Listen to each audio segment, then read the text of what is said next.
A plane spiraling out of control, the captain unconscious, systems falling, until a 6-year-old black girl steps into the cockpit and calmly does what no one else could. No panic, no hesitation, just precision focus. And something that felt like a miracle. But was it? This heartwarming story will leave you questioning everything you thought you knew about courage. If you're watching this right now, maybe late at night, or on your break, where in the world are you tuning in from? Let us know below. And if this story stays with you, give it a like and subscribe for more.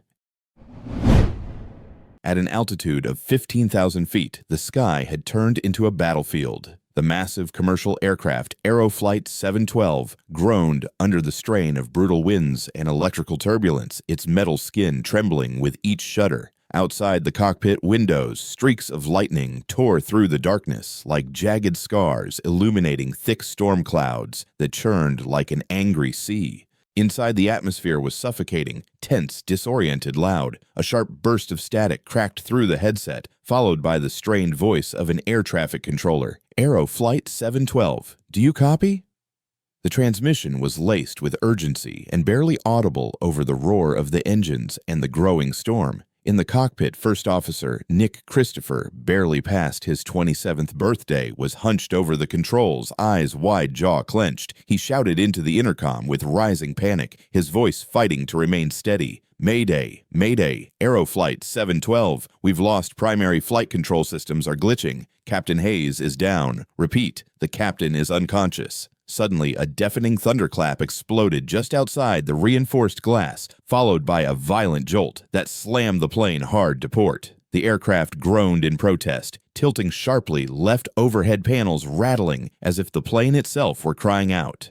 The cockpit bathed in an eerie, pulsing red as stall warnings screamed across the instrument panel. Monitors flickered, casting wild shadows across the cramped space, then dimmed, only to surge back with a sickening electrical hiss. Nick's hands tightened around the control yoke, his knuckles white sweat glistening on his brow and trickling down his temple. Every breath came ragged, as if the oxygen itself had thinned. His heart thudded like a war drum inside his chest, and his gaze flicked across the array of gauges, most dead a few, blinking erratically. No pitch, no reliable heading, no hydraulic pressure. Hydraulics are failing. He whispered under his breath, the words nearly lost in the noise. Then louder, desperate now, I'm trying manual override. Behind him, Captain Hayes slumped motionless against the side console, his head tilted at a dangerous angle. A thin line of blood traced down from his temple where his skull had collided with the sharp corner of the instrument panel during an earlier burst of turbulence. His breathing was shallow, still alive, but out cold. The sight made Nick's stomach lurch.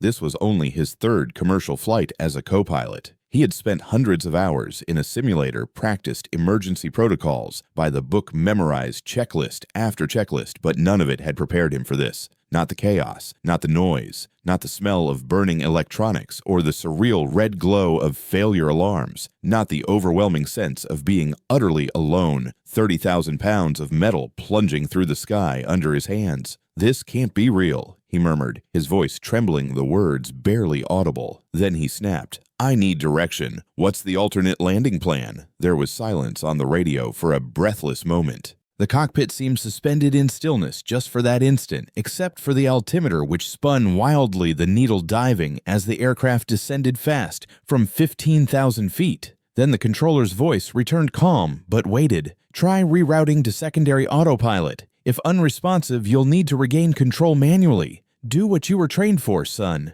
Nick closed his eyes for the briefest second, his lashes' damp lips pressed tight together. He was trying to force clarity to steady the chaos inside his mind, the way a dam tries to hold back a flood. But it was like trying to stop a hurricane with a coffee filter. His hand hovered over the switch manual override. His breath caught in his throat. He opened his eyes. The sky outside was pure fury, the cockpit a crucible. He knew this might be the final minute before either control returned or gravity claimed them all. In the main cabin, chaos roared like a beast unchained, and the fuselage groaned under the storm's wrath, shaking with each new gust that battered its frame. Passengers screamed, some shrill with terror, others murmuring frantic prayers into the void. The sound was a discordant symphony of fear, gasps, sobs, shouted names, and the metallic bang of unsecured items colliding. Overhead, compartments had burst open mid-turbulence, vomiting suitcases, purses, and loose items into the narrow aisle like shrapnel. Oxygen masks had deployed from the ceiling, hanging limp and swinging in wide arcs, their yellow plastic faces eerily calm in contrast to the panic below. They swayed like slow pendulums at a funeral procession, ominous, silent, and inescapable. In row 2, seat 5, Angela Layton sat with her back perfectly straight, her spine rigid as a steel rod. While those around her twisted and flailed, she remained unnaturally still, her posture controlled, precise, an anchor in the storm. Her face revealed little. Her lips were slightly parted, her jaw clenched, and her blue eyes fixed forward with cold fire. But beneath the surface, her mind raced, calculating, analyzing, assessing every variable in the madness unraveling around her. Wrapped tightly beneath her right arm was her daughter Era, 6 years old, unmoving and silent. The child clung to a small plush airplane, its fabric slightly frayed at the wings from years of affection. Era's tiny fingers clenched around it like a lifeline. Her wide eyes stared blankly ahead, seemingly unaffected, but Angela knew better. Her daughter's stillness wasn't shock. It was concentration. Angela's appearance even now remained pristine. Her braids were pulled back with exacting symmetry, not a single strand escaping its place, despite the violent turbulence. Her tailored navy blue suit jacket hugged her figure, and her cream heels somehow remained snug on her feet. Everything about her screamed composure. But deep within, behind her piercing stare, a quiet storm of protective instinct and fear boiled, waiting for a place to break loose. A soft tug at her sleeve brought her back. Angela felt it before she heard it. Mommy Era's voice was small, almost swallowed by the din, but it pierced through the chaos like a bell through fog. Angela didn't look down. Her gaze was locked on the flight attendants up ahead, 2 of them, pale-faced and clearly unraveling, fumbling with straps and shouting conflicting orders. Mommy Era said again, louder this time, with that unmistakable firmness Angela had only ever heard when her daughter was absolutely certain, "I think I can help." Angela's breath caught. Her head turned slowly, eyes lowering to meet her daughter's. For a heartbeat, time fractured, everything around them slowed. She saw her child, not the small body pressed to her side, but the steady eyes, the calm in the center of the storm. "Baby," Angela said quickly, her voice low but sharp, stay buckled. "This is going to be over soon." Her hand tightened protectively around Era's shoulder, but the girl shook her head, not with fear, with resolve. "No," she said, her voice flat and confident, utterly out of place on such a young tongue. "It won't. I saw the way we turned. The pilot doesn't know how to fix it, but I do." Angela blinked, her heart skipping. "Era, no." Don't she started reaching for her, but her daughter was already in motion. In one fluid motion, Era slipped out of the seatbelt, her small fingers moving with practiced precision. She slid down the seat, landing barefoot on the cold metal floor. Before Angela could react, the child ducked under her mother's reaching hand and darted into the aisle. The cabin was a war zone. A rolling cart had tipped on its side, metal trays scattered. Passengers leaned, wept, shouted. Era wove through the chaos with uncanny focus, stepping between legs, ducking under swinging luggage straps, leaping lightly over an open laptop that had clattered to the floor. Her little frame moved like wind, small, agile, unstoppable. The flight attendants barely noticed her at first, too busy with panicked passengers and safety instructions that no one was following. One turned just as Era passed, but made no move to stop her. She was through before anyone could say a word. And then the cockpit door. It had been left slightly ajar in the confusion, a narrow crack barely noticeable amidst the chaos. Era reached it, placed her hand gently on the handle, and slipped inside, vanishing from view, just as the cabin pitched again. Back in seat 5, Angela stood halfway, one hand gripping the headrest in front of her, the other frozen in the air where Era had been seconds earlier. Her chest rose and fell in shallow bursts. Her eyes didn't blink. Her lips didn't move. But inside, every fiber of her being screamed. She had lost control, and her daughter had stepped straight into the fire. Inside the cockpit, Nick Christopher braced himself as the aircraft was battered by yet another violent burst of turbulence. The entire fuselage lurched beneath him, a deep groan rippling through the plane's frame like it might snap apart at any moment. His fingers clutched the yoke with white-knuckled force eyes fixed on the flickering instruments. Warnings screamed in red across every panel, alarms bleeping in staggered rhythm, and static buzzed in his headset like angry wasps. He was seconds from attempting another manual input when he heard it, a voice, soft, steady, and, strangely, unwavering. "I've done this before. I know what to do. I can help." Nick froze. The voice was out of place, high-pitched, unshaken. He turned sharply, half-spinning in his seat. His heart stuttered. Standing in the open doorway of the cockpit was a little girl. She couldn't have been older than 6. Her dark braided curls framed a small, determined face. She wore a simple gray hoodie and no shoes, her bare feet pressed against the cold cockpit floor. And her eyes, those were what struck him hardest. Calm, clear, focused. In a sea of chaos, hers were the first eyes that didn't reflect fear. Nick blinked hard as if his mind were playing tricks on him. "What? Who? How did you get in here?" He stammered, his voice hoarse from shouting, from panic, from disbelief. "I'm Era," she replied, stepping forward without hesitation. Her tone was composed, matter of fact. "I'm 6. I play on my mom's flight simulator. It's really good. I know where everything is." Nick just stared, dumbfounded. For a moment, he half expected a reality TV crew to burst in and shout, "Gotcha!" But the shaking cockpit, the limp form of Captain Hayes, still slumped to the right, and the shrieking stall warnings told him otherwise. This was no joke, no illusion. The fear clawing at his chest didn't lie. Era pointed to the secondary control panel on the left, her small hand steady. "I know this system," she said confidently. "You can't recover from the stall unless you shift the aileron manually and reduce throttle. That panel right there." Nick hesitated. His brain screamed at him to dismiss this. She was a child. She shouldn't be here. This was a Boeing, not a backyard game. But still, something in her tone cut through the chaos, grounding him.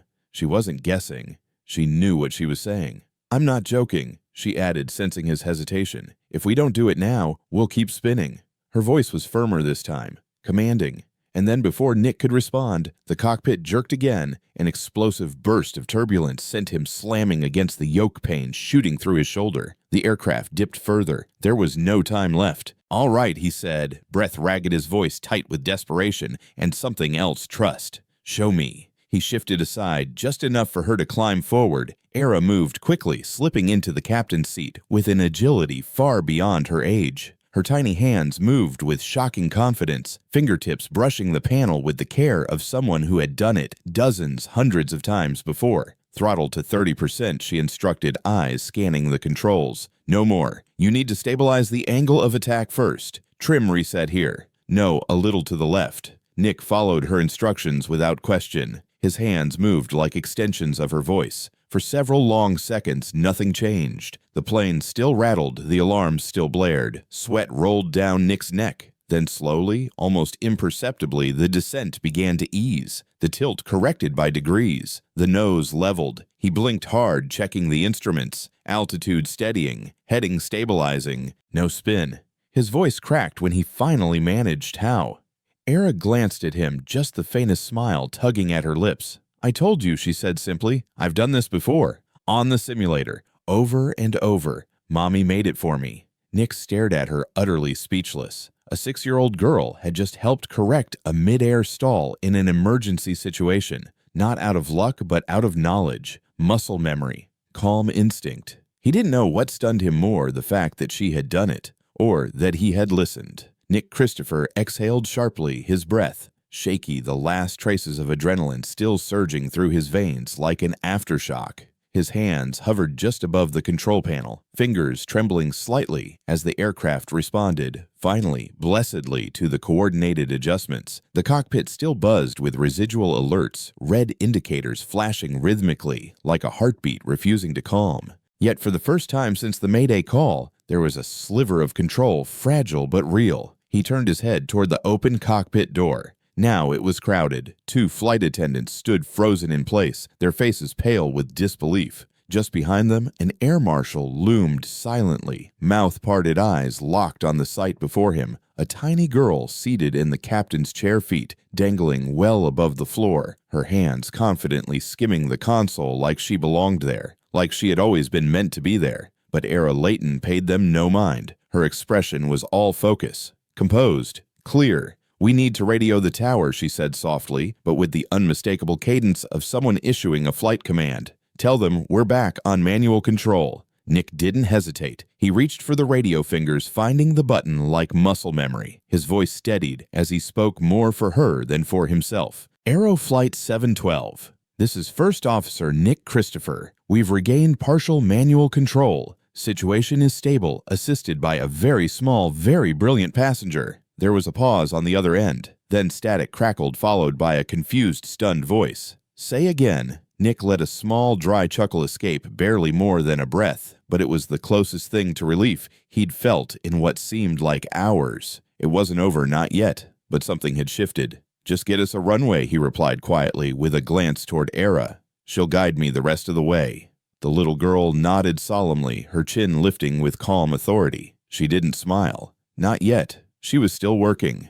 Back in the main cabin, Angela Layton stood, rooted just outside the cockpit entrance, her chest rising and falling in short, shallow bursts. Moments ago, she had watched her daughter vanish down the aisle and slip into the cockpit. That image had shattered something inside her. But what she saw now was something else entirely. Her daughter, her little girl, was sitting in the captain's seat with the calm of a veteran pilot, her hands methodical, her body poised. Gone was the fear Angela had imagined. In its place, focused brilliance, composure, and within Angela, the overwhelming terror twisted into a strange and painful cocktail of awe, disbelief, and guilt. Guilt that she had never seen this coming. Guilt that she had underestimated what her child was truly capable of. The cabin had changed. The screaming had stopped. The wild tilt of the aircraft had settled. Oxygen masks no longer danced from the ceiling. They now hung still, like ghostly reminders of what could have been. A hush had fallen, deep, collective, reverent. It was the sound of people realizing that something extraordinary was happening, not just survival, something greater. In the cockpit, Nick glanced once more at his unlikely co-pilot. He gave her a faint nod, a flicker of respect softening his features. "All right, Captain Era," he said, voice low and reverent. "Let's land this bird." Era let out a quiet giggle. It was the first childish sound she'd made since entering the cockpit. "Okay," she said, "let's fly." What Nick had expected panicked out, a child freezing under pressure, never came. Era didn't hesitate. She didn't fidget. Her small fingers moved with the confidence of someone who had done this 1,000 times, even if only in simulation. Her body leaned slightly forward, eyes scanning the panels, taking in trim values, throttle settings, yaw indicators, all the chaos, and finding order. Her voice was steady, precise, reduced to 28% throttle, flaps to mid, watch the vertical speed, we're still sinking too fast. Good. Now bank 2 degrees right, slight left rudder. Nick followed her every word, his hands moving on instinct now, not from procedure, but from trust. Trust in the child beside him. Gradually, the beast of a machine, the massive commercial aircraft still scarred by storm damage, began to respond. The descent flattened, the pitch leveled, the wild banking stopped. In that cramped cockpit, still lit by warning strobes and the intermittent glow of failing panels, something astonishing was unfolding. A 6-year-old girl, too small for her feet to touch the floor, was helping guide a failing aircraft back from the brink of disaster, not through magic, not by accident, but through knowledge, through training, through unwavering clarity. Later, Nick would ask her how she knew all of it, how she had stayed calm, how she hadn't panicked like every adult on board. Era had only smiled and answered with a shrug. "My mom built a flight simulator at home," she said. "It was part toy, part school. We practiced all the time."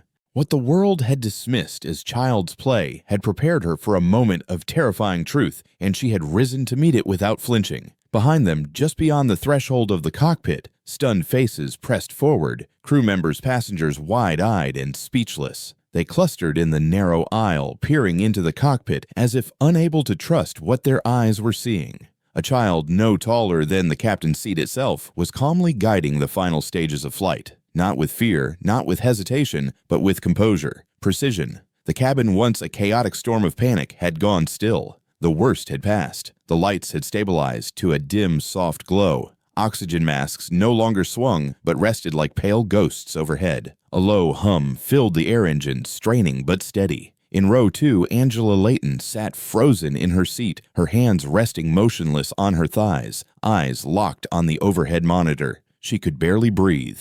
The screen showed the cockpit feed. Era, her daughter, just 6 years old, seated beside the co-pilot, not crying, not frightened, but focused, calm, in control. Angela's heartbeat thundered in her ears. It wasn't just relief she felt anymore. It was something far more powerful, more overwhelming. Wonder, disbelief, and guilt for never fully seeing what her daughter had truly been capable of. Era issued another soft instruction. Beside her, Nick Christopher adjusted the throttle with a flick of his wrist, responding instantly. His trust in her was now total. Though the plane still bore the scars of what it had been through damaged flaps, strained hydraulics, minor system faults, it was flying. Not just barely surviving, but flying. Nick glanced at Era with a look that carried no doubt only awe. Her poise was not born of arrogance, it was preparation. She had trained for this in a world where no one had expected her to ever need it. He reached for the comm panel again. Aero Flight 712 requesting emergency landing clearance. He said, his voice steady, despite the adrenaline still flooding his system. We've stabilized. I have assistance in the cockpit.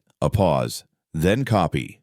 Who's assisting Nick didn't even blink. A 6-year-old girl. Static followed. No further question. It didn't matter how strange it sounded. The truth didn't need explanation. Meanwhile, Era continued, her hands moving with small, confident motions. She adjusted trim settings, gave headings, checked readings. Her face remained calm, brows slightly furrowed, lips pressed gently together in focus. In the cabin, Angela's vision blurred with memory. All the late nights, the hours spent on that flight simulator she'd built for her daughter, part toy, part STEM experiment. The questions Era had asked, the endless repetition. Angela had thought it was just a phase, an outlet. She never imagined it was preparation for this moment. Descending through thinning clouds, Nick followed her last few directives. They had rerouted to a military airstrip, flat, straight, and empty. The clouds parted just enough to reveal it below, like a thread of hope stitched through green and gray. Era looked up at Nick. A silent nod. Nick returned it, the corner of his mouth twitching into the smallest smile. In that moment, thousands of feet above the earth, fear gave way to something stronger, trust. Angela stood now, just outside the cockpit, hand to her chest, her breath shallow. A tear escaped down her cheek as she watched the live feed of her daughter at the controls. A surge of pride, raw, consuming, rose within her. Her little girl wasn't being helped. She was leading. And the man beside her wasn't guiding, he was following. Below them, the airfield loomed into view. Aero Flight 712 cleared for emergency landing. The tower confirmed. Wind steady. Ground crews on standby. Nick's jaw tightened as he steadied the yoke. Copy that. Era's voice was soft, precise, flaps full. He obeyed. Throttle down, slowly. He adjusted. Landing gear confirmed. The gear deployed with a mechanical groan. Reliable, solid. Ready. They were aligned. The descent began slow, controlled. The aircraft trembled, but no longer fought the air. The spin was gone.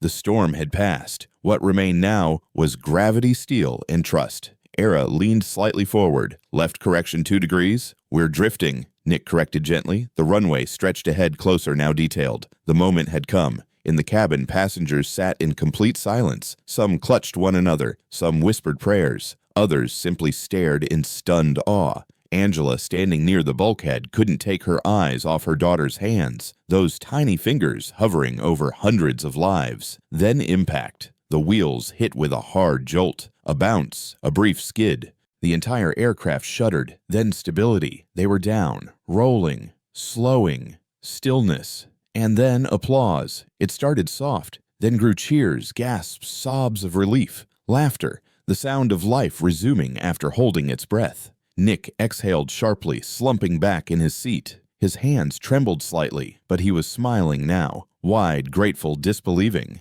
Era turned to him, eyes bright. We did it, she whispered, her voice full of quiet triumph. He looked at her with awe. You did it. The intercom clicked. Nick's voice rang out clear and resolute. Ladies and gentlemen, he began, this is First Officer Nick Christopher. We have completed an emergency landing. And it wasn't just me. A 6-year-old girl saved this plane. More applause. Thunderous now. Some passengers wept openly. Others clapped until their hands ached. The cockpit door opened. Angela rushed in, her composure gone. She dropped to her knees in front of her daughter, pulling her into a trembling embrace. I'm okay, Mommy Era murmured into her shoulder, her voice muffled but steady. Angela pulled back, scanning her daughter's face, checking for injury, for tears. There were none, only calm. She turned to Nick. Their eyes met, full of emotion, too deep for words. Thank you, she said softly, her voice breaking. Nick shook his head gently. "No," he replied, his voice quiet but firm. "She's the one who saved us all."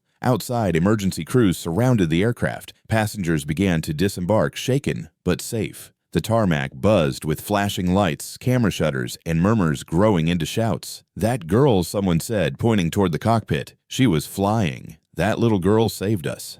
Nick stood back as Angela took Era's hand. They began walking slowly toward the exit. Era glanced back once. Nick raised 2 fingers in salute. She smiled and waved. History had just been made. The airstrip had quieted to a low mechanical hum, the echo of emergency still clinging faintly to the atmosphere, but fading with every minute. Flashing lights pulsed in the distance, painting streaks of red and white across the runway as emergency vehicles idled nearby. The storm had passed both in the sky and in the hearts of those on board. The chaos was behind them now. Paramedics stood by the aircraft, their jackets rustling in the wind, prepared, but no longer rushing. The adrenaline of disaster had given way to order. The passengers were safe. The press had been held behind a temporary barrier for now. The world wanted answers, wanted a headline, but none of that mattered to Nick Christopher. He stepped off the aircraft, slowly moving past the flashing camera lenses and murmurs of reporters, like a man underwater, untouched by the noise, unaffected by the spectacle. His gaze scanned the surroundings, searching for only one thing. And then he saw them. Near the terminal entrance, under the pale afternoon light that had finally broken through the earlier clouds, stood Angela Layton. Her posture was statuesque, still armored in a crisp, cream-colored blazer that refused to wrinkle despite the weight of the day. Her braids were drawn back with meticulous care, framing a face that was unreadable, cool, elegant, and impenetrable. Her expression was not of anger nor relief. It was calculation, evaluation. A woman used to control now, guarding the one thing that truly mattered to her. Beside her, sitting on the edge of a metal bench, was Era. Her bare legs swung back and forth beneath the seat heels, tapping rhythmically against the frame. She still wore her gray hoodie, the sleeves slightly bunched at her wrists. On one of her arms, her sparkly bracelet caught a glint of sunlight. Clutched tightly in her hand was the plush toy airplane, weathered but whole, a silent reminder of everything she had just done. Nick approached slowly, cautiously. "Excuse me," he said, his voice gentle, almost unsure. Angela turned. Her eyes narrowed not in hostility but in instinct. She didn't recognize him in the way the public might. She saw a man approaching her daughter, and instinctively she braced herself. There was no warmth in her voice when she spoke, just cool, measured awareness. "You're the co-pilot," she said flatly. Nick nodded once. "Yes, Nick Christopher." A pause hung between them, thick tense charged with everything unsaid. Angela crossed her arms, her body straightening ever so slightly. "Are you here to give another statement?" she asked, her tone guarded. He shook his head. "No, I just wanted to say something. To your daughter, and to you."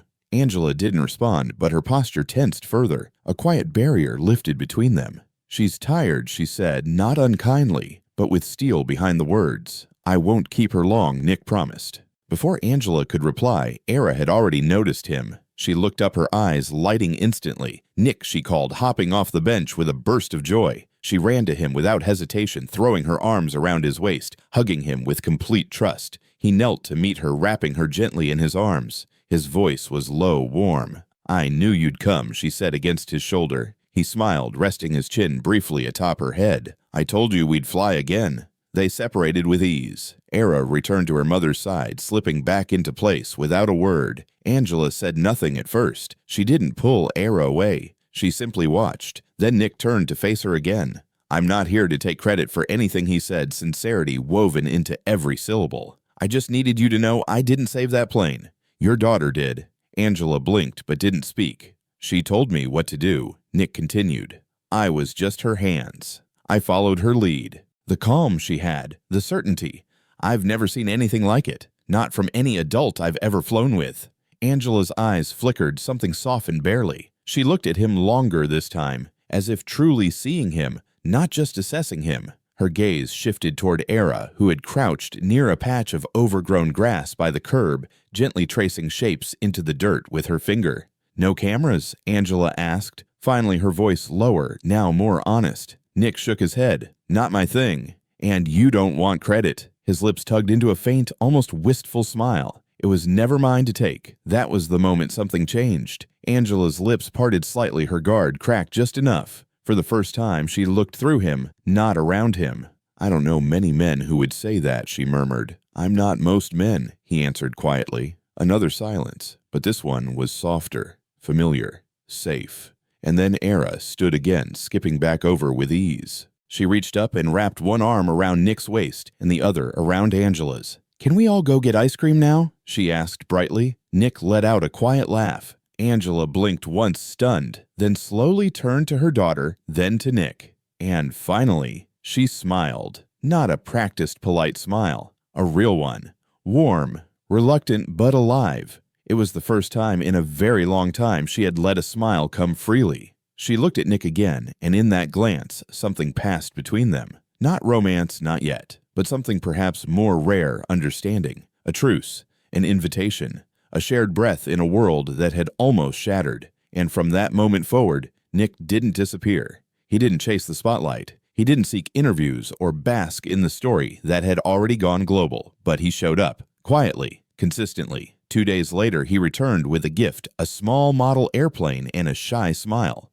I figured she earned her wings, he said, placing the miniature jet in Era's palm. From that day on, he became part of their rhythm. Sometimes he stayed for dinner. Sometimes he helped fix the leaky kitchen faucet or unclog a stubborn window. Sometimes he just sat on the porch, book in hand, while Era drew chalk airplanes across the pavement, engines, wings, landing gear and all. And Angela. She never asked why he kept coming back, because deep down she already knew. Angela remained guarded at first, always composed, always in control. Her words were careful, her posture unshaken, her emotions tucked away behind polished surfaces and measured glances. She never raised her voice, never stumbled, but she also never let anyone close. Still, over time, the distance began to shift, not in sudden dramatic gestures, but in subtle cracks. Small signs that something inside her was softening, not breaking. She started asking Nick about his routes, about the airports he preferred, about what the clouds looked like at 30,000 feet. When he visited, she began offering him tea instead of just water. Some evenings she would set an extra plate at the table without asking whether he was staying. It became a quiet assumption, not a question. Era, of course, adored him. To her, Nick wasn't just the man who helped land the plane. He was the one who made silly airplane noises, who helped her reassemble a plastic jet with 3 missing pieces and no instructions. He read to her at bedtime, always using voices. Once, he built a makeshift simulator out of cardboard duct tape and 2 old tablet screens. It didn't function, but it made her laugh until she fell over. One evening, after Era had gone to bed and the house was hushed, Angela lingered in the kitchen. A single lamp cast warm light over the counter. She stood at the island with a glass of wine in her hand, her fingers slowly tracing the rim round and round, as if trying to find something she couldn't say out loud. Then she spoke quietly. "You know," she said, not looking at him, "I wasn't always this cold." Nick looked up from the sink where he was drying the last plate. "I don't think you're cold," he said gently. Angela gave a soft smile, the kind that doesn't quite reach the eyes. "Most people do," she said. "After the divorce, after I sold the company, I started building walls. It was easier, safer." He didn't interrupt. He simply leaned back against the counter, drying towels still in hand, and waited. She took a slow sip of wine. "My ex," she continued, her voice barely above a whisper, "was smart, charming. Everyone loved him. But he could lie better than anyone I've ever met. He made me feel like I was too much. Too ambitious, too direct, too driven." Her fingers tightened slightly around the stem of the glass. Then he left. Era was just 2. I told myself that love was a distraction, that building something, anything, was smarter than trusting anyone again. Nick nodded once, not with sympathy, but with understanding. "Sounds like you were building protection," he said, "not just success." Angela looked at him then, really looked. And in that glance, something passed between them, a kind of quiet acknowledgement. Not forgiveness, not affection, but truth. "Maybe," she said softly, "and then you showed up, with your silence, and your silly model planes." He smiled, sheepish, lowering his eyes. That night, she didn't walk him to the door. She didn't need to. He stayed. On another evening, Angela came home late from a long board meeting. The hallway was dim, the house quiet. She held her heels in one hand, keys jingling softly in the other, and her posture sagged with exhaustion. She stepped inside, dropped her bag on the bench, and sank into the couch without a word. Her eyes closed. Her muscles didn't move. Nick was already in the kitchen. He didn't say anything. He didn't need to. He just finished washing the dishes, wiped down the counters, gathered up the toys scattered across the living room floor, the plastic helicopters, the foam runway mat, the cardboard simulator still leaning against the wall. Then he found a blanket. He unfolded it slowly, carefully, and draped it over Angela where she lay sleeping. Her hair was slightly undone, her breath evened out. He moved quietly down the hallway and peeked into Era's room. She was still wide awake, sitting up with a hopeful look. "Story," she whispered. Nick smiled. He knelt beside her bed, picked up the worn book resting on her pillow, and opened to the page they'd left off. "Just one short chapter," he warned. Era giggled and nodded. "Promise." His voice filled the room, gently, words slow and soothing. Era's head dropped back onto the pillow, her eyes fluttering closed as he read, her arms wrapped loosely around her plush airplane. Within minutes, she was asleep. Nick closed the book softly and stood to leave. At the doorway, he stopped. Angela was there. She stood just outside the room, barefoot, her eyes wide, shining in the low light. She had heard everything. He froze, unsure. She didn't say a word. She stepped forward slowly and placed her hand gently on his arm. Her touch was light, but her eyes were full. Not with fear or confusion or anger, but with something deeper. Gratitude, peace.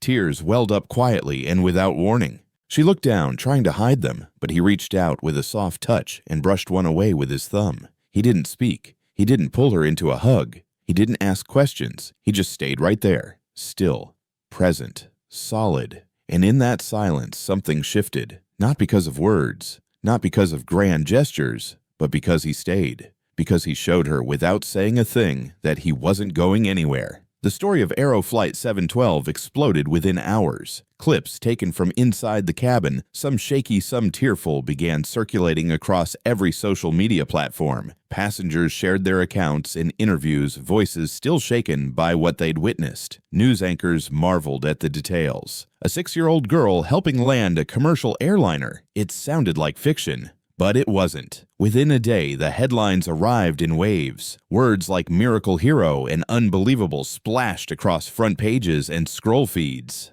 Video edits with dramatic music began going viral. Reaction channels filmed themselves crying. Hashtags like #CaptainEra and #6-year-old saves flight flooded timelines worldwide. At first, the tone was admiration, pure awe. People were moved, inspired, amazed. And then, as always, the tone changed. First came the questions phrased as curiosity. Wait, a child flew the plane. Is that bravery or something else? Where were the adults? Then came the commentary. Aviation experts appeared on talk shows. Pundits debated safety protocol. One clip featured a host laughing and asking, is the FAA outsourcing to kindergartners now? And then came the worst of it online. Posts dripping with sarcasm and outrage. She's 6. 6. What kind of mother allows that child endangerment disguised as heroism? Where were the real pilots mother should be charged, not celebrated? Memes circulated with mocking captions. Anonymous profiles unleashed venom. The praise faded.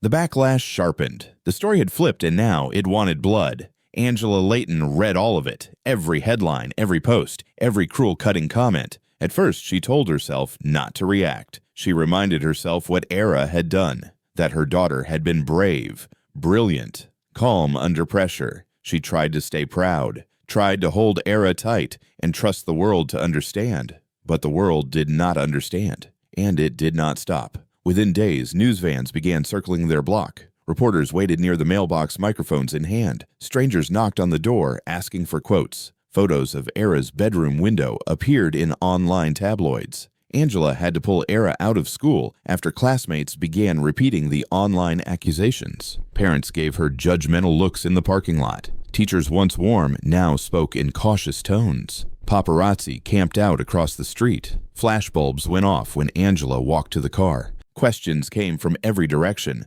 not about the landing, not about the lives saved, but about her parenting. One gray morning, just after sunrise, Angela walked into the living room and found Era curled up on the couch. The curtains were still closed. The room was quiet, except for the faint hum of the refrigerator. Era was hugging her plush airplane, the same one she'd carried onto the flight. Her voice was soft, fragile. Mom Angela froze. Era looked up, eyes wide, full of confusion. "Did I do something wrong?" Angela crossed the room in seconds. She dropped to her knees and pulled her daughter into a fierce, protective hug. "No, baby," she whispered. "No, never. You were amazing." Era's voice cracked. Then, "Why are they mad at me?"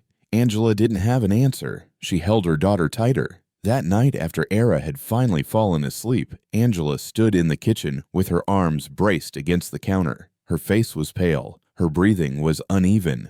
Her hands trembled. And then the storm broke. "You should have stopped her," she snapped at Nick Christopher, who stood by the sink drying a mug. Her voice shook tight with pain. "She's a child, Nick. She shouldn't have been in that cockpit." Nick didn't flinch. His face was pale but steady. "She asked to help," he said calmly, "and she did help. She's 6, and she saved lives." Angela stepped back like she'd been struck. "She's being ripped apart." She cried, tears rising fast. "They're blaming her, me, us. Do you even understand what they're doing to her?" "I do," Nick said, his voice low.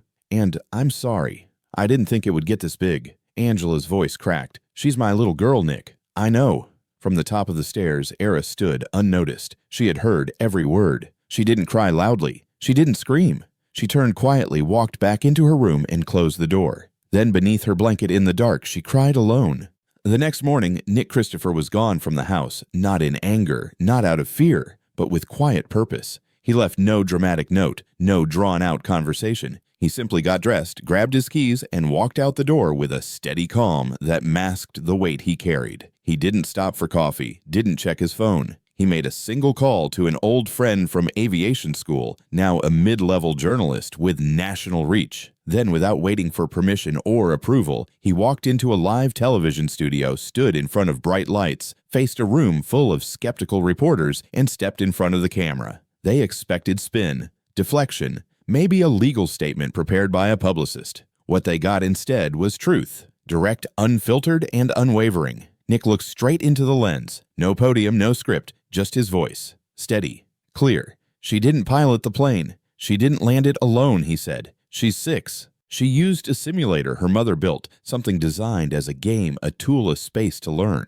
And in that moment, when alarms were screaming and nothing made sense, she remembered what no one else could. She stayed calm. She used her voice, her mind, and her instincts to help. That's not negligence. That's not danger. That's courage." He paused, letting silence stretch. Then he continued, his voice gaining weight and clarity. "And her mother, she's not reckless. She's not absent. She's brilliant. She raised a daughter who thinks, who speaks up, who doesn't freeze when things fall apart. A daughter who believes she matters. Isn't that what we want for our children?" The studio went silent. No one moved, no one interrupted. Even the host, known for fiery takes and sharp interruptions, sat still. Within an hour, clips of the interview began flooding the internet. Headlines shifted, timelines lit up. The conversation changed course again, but this time in the right direction. People started listening, truly listening. Comments began pouring in, not just about Era's calm under pressure, but about Angela Layton's quiet strength. Hashtags emerged again this time, not to tear down, but to lift up. "Thank you, Angela" began trending by nightfall. A wave of messages filled inboxes and comment sections from mothers, teachers, pilots, and strangers who had once joined the criticism, now expressing regret and admiration. Nick didn't call Angela. He didn't need to. She found the clip on her own late that evening, standing barefoot in the kitchen. The house was quiet. The wine she had poured earlier sat untouched beside her laptop. She watched his words unfold, with no one else around the glow of the screen, the only light in the room. And as the final words echoed, she didn't speak. She didn't cry out. She didn't even move at first. But something inside her shifted. Something that had been coiled tight for years began to loosen. She closed the laptop lid gently, stood in silence, and let herself truly feel the weight of everything they had survived. Era peeked around the kitchen doorway, small and sleepy, her eyes full of quiet worry. Mom Angela turned, knelt down, and wrapped her arms around her daughter in one motion. "You were right," she whispered into her daughter's hair, her voice choked with emotion. "You did everything right." That night, after Era had gone to bed, Angela sat on the front porch, arms folded, gaze lost in the quiet darkness. The air was cool, still. She didn't look at her phone. She didn't wait for anything in particular. And yet, when headlights rolled up the driveway, she stood. Nick stepped out of the car slowly. He looked unsure for the first time in days. He didn't move closer, just stood there beneath the porch light holding her gaze. Angela walked to him, her steps quiet, unhurried. She stopped just short of him and looked up. "You didn't have to say those things," she said softly. "I know," he replied, his voice steady. "But I meant them." She reached for his hand and held it. Not tightly, just enough. This time she didn't let go. The weeks that followed were quieter. The chaos that had once swallowed their lives began to fade. News cycles moved on, as they always do. Political drama took center stage again. A celebrity scandal trended for days. A blizzard hit the Northeast and knocked the flight story off the homepage. The world, as it always does, forgot. But inside the Layton household, something had changed. Life resumed, but it wasn't the same as before. Era returned to school. Slowly. Carefully. Some classmates still whispered, but most were just curious. Now, not cruel. A few asked her how the cockpit felt. One little boy gave her a paper airplane. Angela went back to work. She kept a tighter circle, chose her words more carefully, but she walked taller now. She no longer avoided her reflection. She no longer doubted what she'd built. Nick didn't move in. He didn't show up every day, but he was there often enough that it mattered. He brought model kits for Era, helped cook on Saturdays, fixed that loose cabinet hinge without being asked, and sometimes he just sat on the porch beside Angela without saying a word, letting the silence feel like something earned, not something uncomfortable. No interviews, no book deals, no spotlight, just life. Real, quiet, imperfect life. And in that space, without noise or pressure, something steady took root. Something built not on drama or headlines, but on shared trust, shared truth, and a 6-year-old girl who had once looked fear in the face and helped the world remember what courage really looks like. And then the news came not with drama or ceremony, but through a quiet message on Angela Layton's phone screen. Nick Christopher had been reassigned. A new international route, longer flights, rotations that would take him across oceans and keep him away for months at a time. It was the kind of assignment most young pilots worked years to earn, the kind that promised career growth, higher pay, and prestige. But when Angela read his text, just 6 simple words, leaving in 5 days. "I'll stop by," she didn't feel proud. She didn't smile. She didn't even flinch. She just stared at the message, reading it twice, then again, her face still unreadable. The phone stayed in her hand for a moment longer before she placed it quietly on the kitchen counter. Her hands didn't shake, her shoulders didn't drop, but something inside her chest pulled tight, sharp, and silent. She didn't reply. The evening before his departure, they sat together on the porch in that same familiar quiet. The air was crisp, tinged with the early edge of fall. Overhead, the sky stretched wide and deep, the stars scattered like pinpricks of light across dark velvet. The only sounds were the gentle creak of the porch swing and the distant hum of crickets. Era Layton ran barefoot through the yard, chasing fireflies with a mason jar, her laughter cutting through the night air like music. She spun in circles, her sparkly bracelet catching the porch light each time she twirled. Angela sat with a woven blanket draped over her legs, her eyes following her daughter, holding on to that sound, that moment. Nick sat beside her, his elbows resting on his knees, watching the same little girl, the same fireflies, the same sky. For a long time, neither of them spoke. Then Angela broke the silence, her voice soft like the flicker of a candle in the dark. "When are you coming back?" Nick exhaled slowly, the kind of breath that carries more weight than words. "I don't know," he said after a pause. "Maybe a few months." Angela nodded, her eyes fixed on the yard. Her fingers gripped the edge of her sweater sleeve, twisting it slowly, almost unconsciously, until the fabric stretched taut and her knuckles turned pale. But when she turned to look at him, there was no bitterness in her eyes, no anger, not even sorrow. What she showed him was something quieter, stronger, a kind of calm only earned by surviving too many goodbyes and still choosing to stay open. Her voice, when she spoke again, was firm, not loud, not emotional, just real. "Don't forget," she said, "there's someone here who will always be waiting."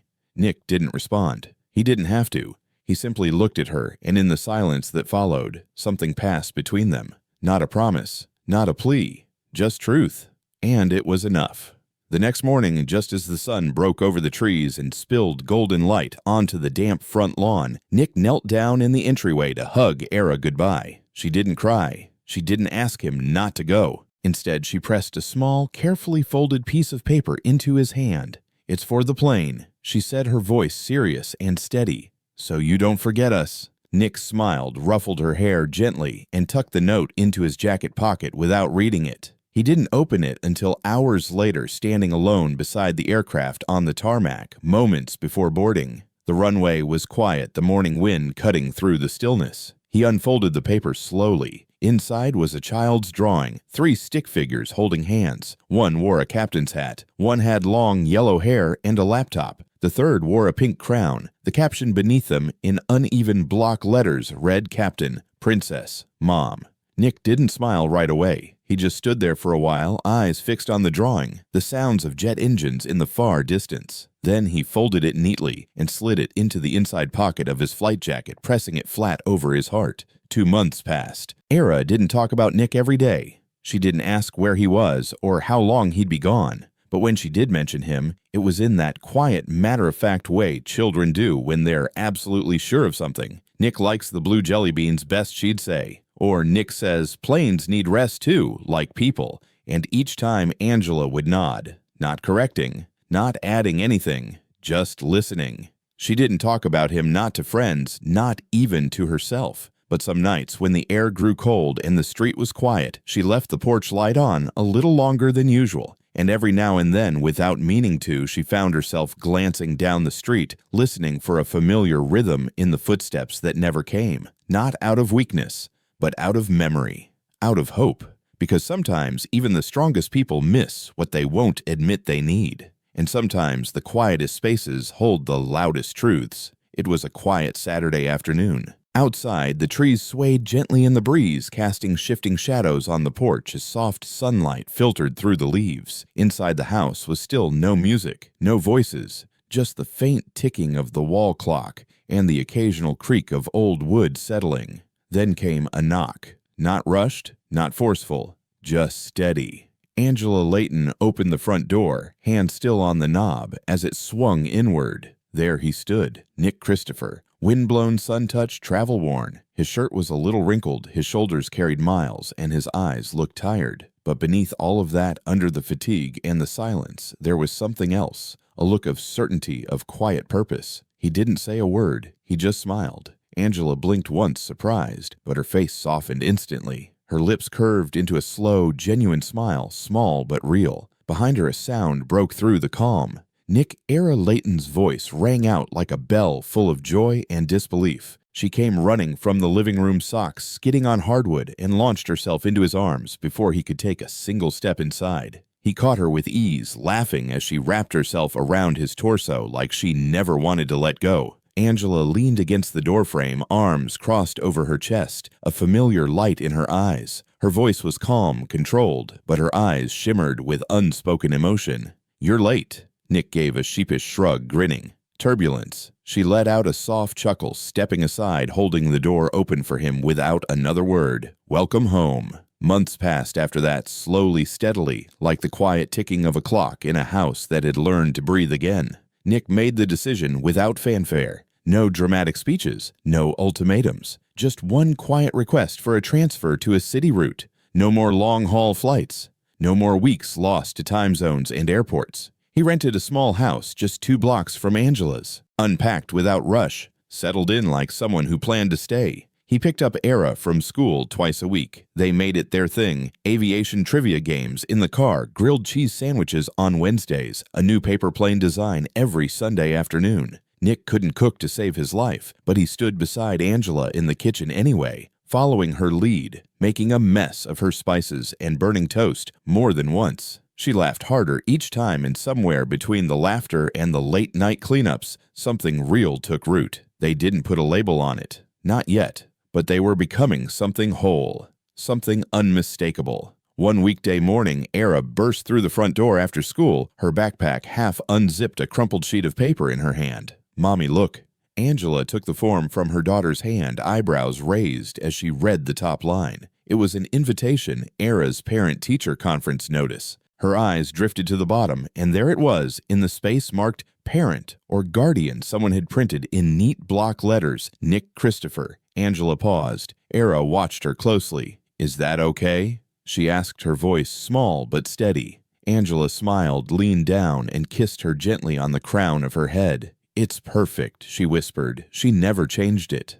Over time, Angela allowed herself to be different around him, softer, in the moments that used to scare her, quieter, when silence felt safe. She reached for his hand at the grocery store without thinking, and when someone saw and smiled, she didn't let go. Nick never pushed. He never asked for more than she was ready to give, but she gave it anyway, bit by bit, heart by heart. On a golden Sunday afternoon, the three of them went to the park. The sky was endless blue, the breeze was warm, the grass freshly cut, and the sound of children echoed from a nearby playground. Era ran ahead barefoot in the grass, her newest creation held high, a paper airplane made from white cardstock folded with care and decorated in bold marker lines. Angela sat on a checkered picnic blanket, her head resting against Nick's shoulder. Their fingers were laced together, relaxed, easy. They watched Era run and laugh and launch her little plane again and again, each throw straighter than the last. "She's getting better with those planes," Nick said quietly, pride evident in his voice. Angela turned to him, her voice soft but sure. "She's yours as much as mine now." Nick blinked, surprised, but she held his gaze, didn't flinch. There was no hesitation, no fear, just truth. Era turned around, suddenly cupped her hands around her mouth, and shouted toward them across the field. "Let's fly again." Captain Nick smiled, slowly got to his feet, and reached out a hand to help Angela up. She took it without question. He looked into her eyes, voice low and steady. "Next time, let's fly somewhere special. Just us. Our honeymoon." Angela's breath caught in her throat. Her lips parted, and her smile came slow, blooming with warmth, filling her whole face with light. "Yes," she whispered. "Yes." Era ran toward them and threw her arms around their waists, holding them tightly, as if anchoring them to the moment. Above them, the little white plane caught a gust of wind and soared, rising high into the amber sky, wings tilted, spinning slowly as it floated down. They stood there together, side by side, wrapped in each other as the sun sank low behind the trees and the world around them stilled. And across the screen, a single line appeared. "Sometimes the safest landing is into someone's heart." Thank you for staying with us until the very end of this story. If you're still here, it means something in this journey touched your heart, and for that, I'm deeply grateful. These moments we share, these heartwarming stories, only come to life because of your presence, your time, and your willingness to feel something real. Maybe this was just a story about a plane, a little girl, and a second chance, but maybe to you it became something more, something soul-stirring, something that reminded you of courage, of kindness, of love that heals slowly and stays. Wherever you are in the world, thank you. Thank you for opening your heart to emotional stories like this one. I would love to know, where are you watching from? Share with me in the comments. I read every one. And if this story meant something to you, even in the smallest way, consider leaving a like, subscribing, or simply sharing it with someone who needs a little hope today. Your support helps us keep telling these touching stories, the kind that make us feel more human. We're just getting started. Until next time, take care, be gentle with yourself, and I'll see you in the next story. Join us to share meaningful stories by hitting the like and subscribe buttons. Don't forget to turn on the notification bell to start your day with profound lessons and heartfelt empathy.